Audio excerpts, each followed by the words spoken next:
बच्चों welcome to our channel SRS learning. और बच्चों ये आपकी साइंस की विज्ञान की 9th क्लास की वर्कशीट है जिसको हम कार्यपत्रक बोलते हैं। उसकी जो संख्या है वो है 8282 और जो तिथि है हमारी 5 फरवरी 2021। तो शुरू करते हैं।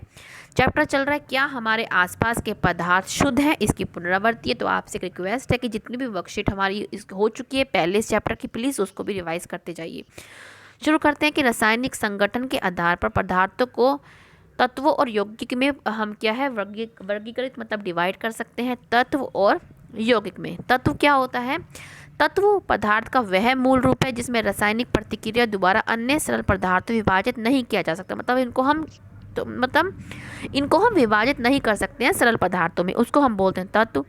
तत्वों को हम साधारणतः धातु, उपधातु और अधातुओं में क्या है वर्गीकृत करते हैं। इसके बारे में हम आगे पढ़ेंगे। यौगिक क्या है?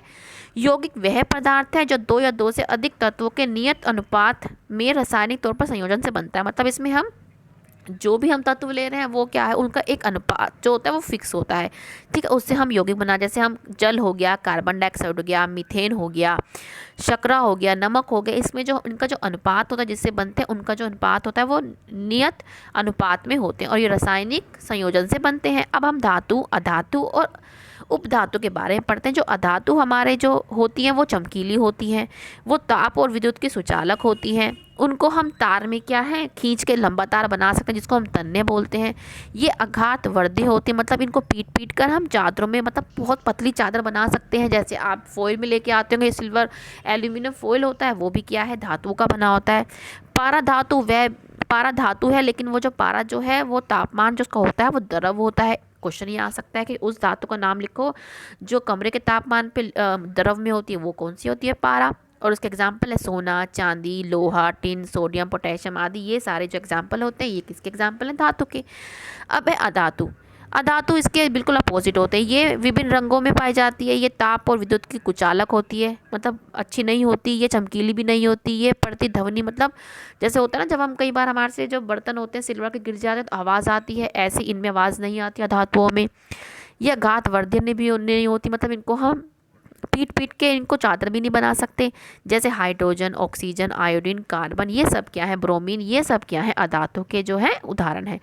अब धातु और उपधातु के बीच में जो है जिनके बीच जिनके गुण इनके बीच में आते हैं उनको हम उपधातु बोलते हैं। पढ़ते हैं कि कुछ तत्व धातु और अधातु के बीच के गुणों को दर्शाते हैं, उन्हें हम उपधातु या मेटलोइड्स बोलते हैं, जैसे बोरॉन, सिलिकॉन, जर्मेनियम इत्यादि। ये क्वेश्चन भी आ सकता है आपका कि उपधातु के एग्जाम्पल लिखो या इनको उदाहरण लिखो। तो आप ठीक है यहाँ से इसको देख के इसको अच्छे से आप लिख देंगे, ठीक है। अब है यौगिक और मिश्रण में इनका अंतर लिखना है। यौगिक क्या होते हैं? तत्व क्रिया करके नए यौगिक का जो तत्व होते हैं आपस में क्रिया करके मतलब मिलकर एक नया यौगिक बनाते हैं। मिश्रण क्या है? तत्व या यौगिक केवल मिश्रण बनाने के लिए मिलते हैं किंतु किसी नए यौगिक का निर्माण नहीं करते। मतलब ये किसी भी नया यौगिक का इसमें निर्माण नहीं होता, सिर्फ ये मिलते हैं। नए पदार्थ का संगठन सदैव स्थायी होता है, मतलब जो बनता है स्थायी होता है, इसमें परिवर्तन होते रहते हैं, मतलब ठीक है।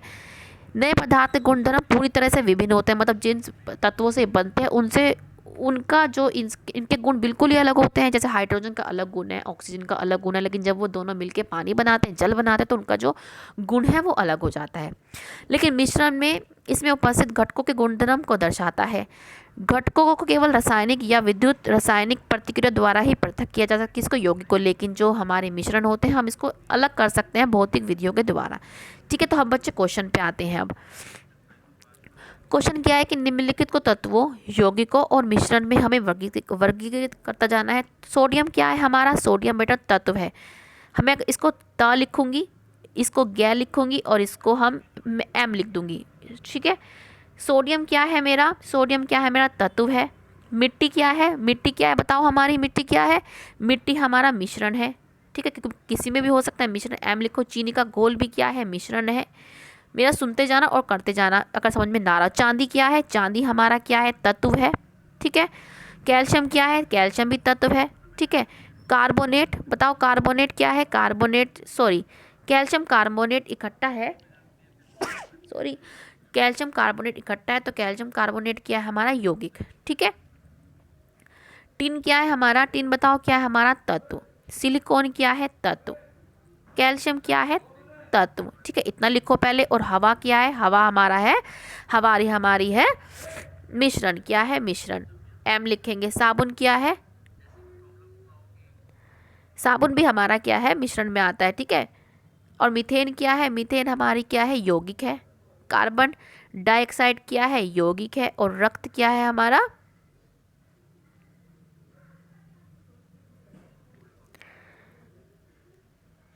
ठीक है। तो इसको हम डिवाइड नहीं करेंगे, हम बस इसका जो हमने हमें बताना था इतना हमने बता दिया, ठीक है, इसको आप कर लेना। अब है हमारा कि निम्नलिखित यौगिकों में मौजूद तत्वों के नाम बताइए। बिना भुजा हुआ चूना, hydrogen sulphide, baking powder soda, ठीक है। बट सेकंड क्वेश्चन पे आते हैं। एक बार आपका ये हमारा ये बीच में शायद ये छूट गया, रक्त। रक्त क्या है आपका, रक्त भी क्या है मिश्रण में आता है, ठीक है। तो ये ध्यान से, हवा पानी, हवा साबुन सब ये मिश्रण में आता है। नेक्स्ट क्वेश्चन है कि ये वाला कि ये जो है ये कौन से यौगिक से बने हैं। इन यौगिकों हमें क्या है, इनके हमें नाम लिखने हैं कि ये कौन से यौगिक से बने हैं। मतलब ये बताना है कि जो हमारा ये बिना भुजा हुआ चूना है इसमें कौन कौन से जो तत्व होते हैं ये उपस्थित होते हैं। तो इसमें कौन कौन से उपस्थित होते हैं हमारे, कैल्शियम, कौन सा होता है कैल्शियम और ऑक्सीजन। क्यों, ये कैल्शियम और ऑक्सीजन से ये बनता है, ठीक है, ऑक्सीजन, ऑक्सीजन लिख लें आप। अब है हाइड्रोजन सल्फाइड। हाइड्रोजन सल्फाइड किस किस से बनता है, हाइड्रोजन से और सल्फर से। हाइड्रोजन, हाइड्रोजन से और सल्फर से। अब है सल्फर, ठीक है। अब है बेकिंग सोडा। बेकिंग सोडा किस किस से बनता है, बेकिंग सोडा बनता है सोडियम से, हाइड्रोजन से, कार्बन से, ऑक्सीजन से। किस किस से बनता है, सोडियम से,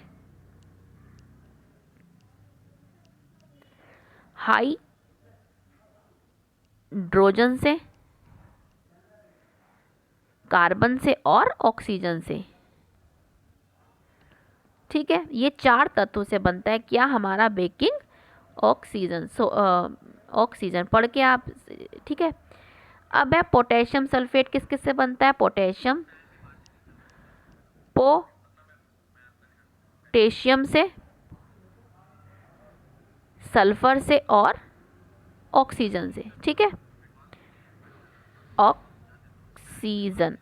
ये आप बेटा यहाँ से देख के लिख लें। ना समझ में आए स्पेलिंग तो आप प्लीज़ आवाज़ सुन के लिख सकते हैं।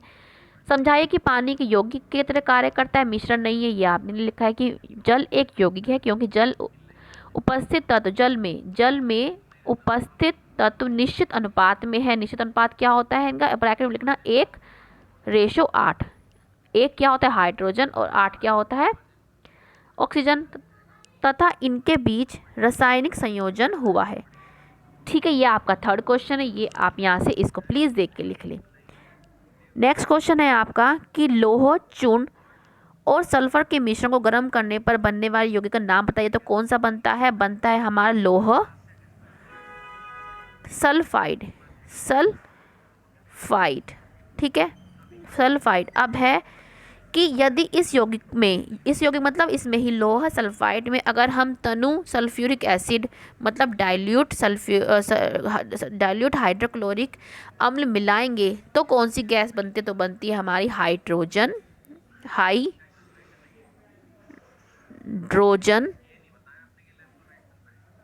Sulphide gas.